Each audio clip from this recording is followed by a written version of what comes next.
Warum es sich lohnt, Medea zu lesen. Von Lucy van Ork. Wir schreiben das Jahr 431 vor Christus. Im jährlichen Agon, Athens berühmten Theaterwettbewerb, wird das neueste Werk des erfolgreichen Dramatikers Euripides uraufgeführt. Medea heißt es und belegt den letzten Platz. Angesichts dieser Pleite hätte sich Euripides wohl nie träumen lassen, dass ausgerechnet Medea am Ende sein erfolgreichstes Werk werden würde. Bis heute gehört es zu den meist aufgeführten Dramen der Weltliteratur. Dabei ist das Theaterstück um die Zauberin aus der Argonautensage, die ihre eigenen Kinder ermordet, alles andere als gefällig. Im Gegenteil. Auf zunächst regelrecht verstörende Weise zeigt Euripides in Medea gesellschaftliche Missstände auf. So eindringlich, dass es richtig wehtut. Auch heute noch. Was wohl daran liegt, dass sich, was eben diese gesellschaftlichen Missstände angeht, leider verdammt wenig geändert hat in den letzten 2500 Jahren. Medea handelt nämlich vom verzweifelten Lebenskampf einer Frau in einer von Männern dominierten und geregelten Welt. So einige Literaturfachleute nennen Euripides Medea deshalb auch das erste feministische Stück Literatur der westlichen Hemisphäre. Schon das allein ist für mich ein Grund, eine ganz dringende Leseempfehlung auszusprechen, mal abgesehen von der enormen psychologischen Tiefe und sprachlichen Schönheit des Werkes.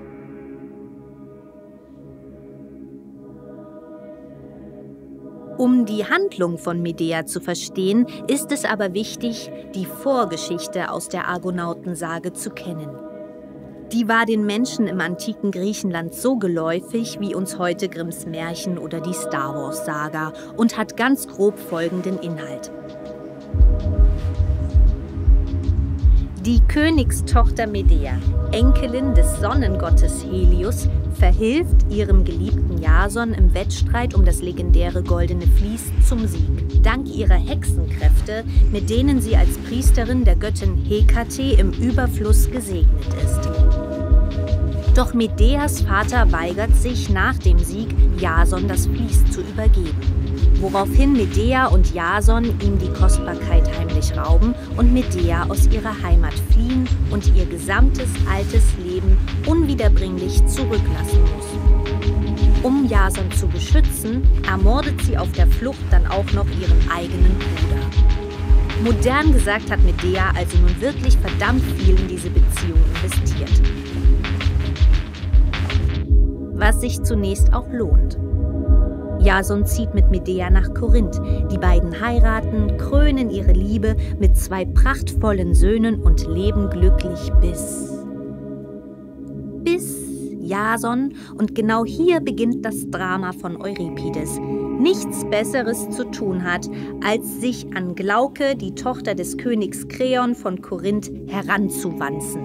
So hartnäckig, dass Kreon schließlich einer Vermählung seiner Tochter mit Jason zustimmt und ein Hochzeitstermin angesetzt wird. Denn der, in dem für mich beschlossen alles lag, er weiß es gut. Als übelster der Menschen hat er sich herausgestellt, mein Mann.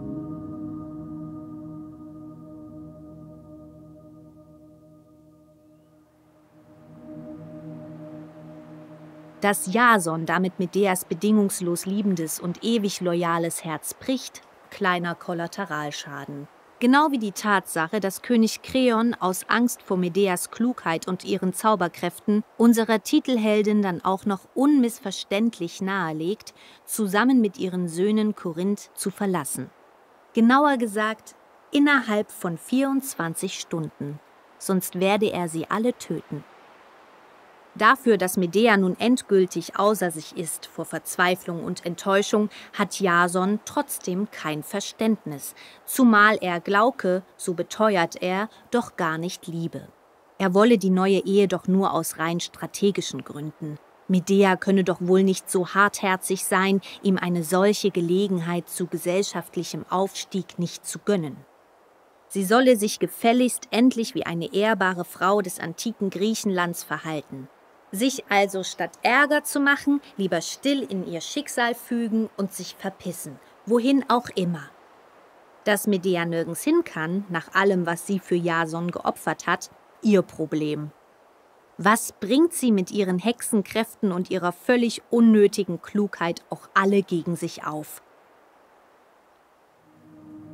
Doch Medea tut das Unvorstellbare und fügt sich nicht. Stattdessen mordet sie, getrieben von der unumstößlichen Überzeugung, dass dies die einzige Möglichkeit sei, ihre Ehre zu wahren. Medea verhält sich also, wie sich sonst nur Männer in solchen Situationen verhalten. Nicht alle natürlich, aber viel zu viele. Bis heute. Im Jahr 2018 beispielsweise wurden in Deutschland 122 Frauen von ihren Partnern oder Ex-Partnern aus Eifersucht ermordet. Also in etwa jeden dritten Tag eine. Ganz so wie ein Mann verhält sich Medea dann allerdings doch nicht. Männer versuchen in so einem Fall nämlich meist, ihre Ehre durch eine Art Klärung der Besitzverhältnisse wiederherzustellen. Nach der Art von, wenn ich dich nicht haben kann, soll dich niemand haben. Medea dagegen lässt Jason am Leben und zerstört stattdessen lieber seine Existenz, nimmt ihm alles, was er sich aufgebaut hat und ihm etwas bedeutet. Sie vergiftet zunächst Glauke und deren Vater Kreon und macht damit Jasons eitle Aufstiegsträume in einem Wimpernschlag zunichte.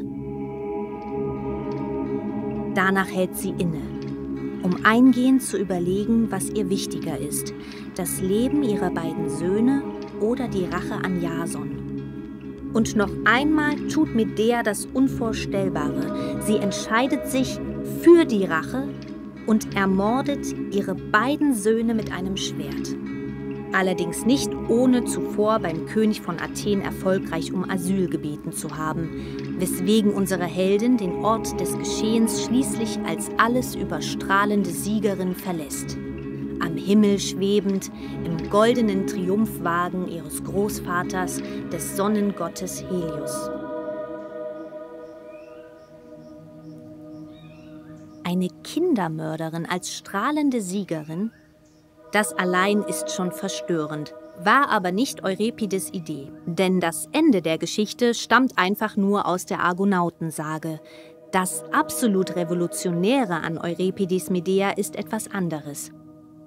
Nämlich, dass die Titelheldin im krassen Kontrast zum damals üblichen Medea-Bild bei ihm alles andere als ein rachsüchtiges, eiskalt mordendes Monsterweib ist, das durch ihren Sieg sogar noch verachtenswerter wird.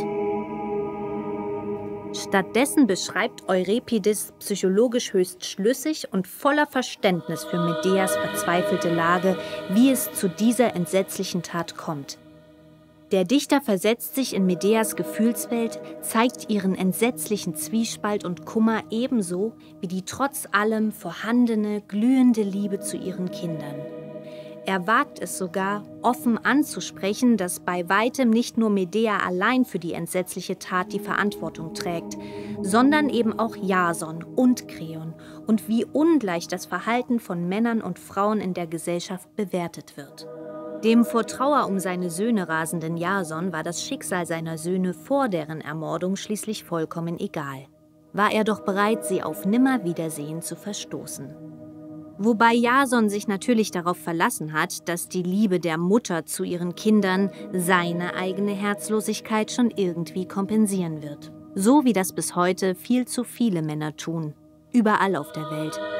Mütter, wenn sie keine vollkommen durchgeknallten, abscheulichen Monster sind, opfern sich im Zweifel doch immer für ihre Kinder auf, ganz egal, wie viel Leid sie dabei erdulden müssen.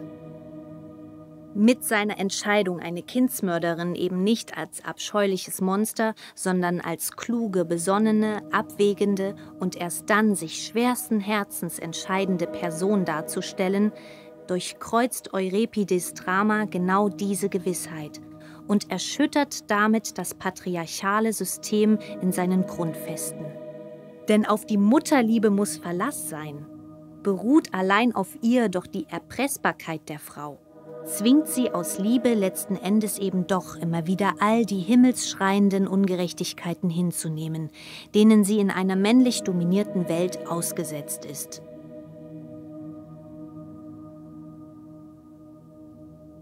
Diesen einseitigen Vertrag lässt Euripides durch Medea planvoll und sorgsam kalkuliert aufkündigen und erschafft damit die ultimative Endgegnerin des Patriarchats, die auch für mich zugegeben lange Zeit sehr verstörend war. Hatte ich das Ideal der ewig bedingungslosen und aufopfernden Mutterliebe doch selbst ganz tief verinnerlicht,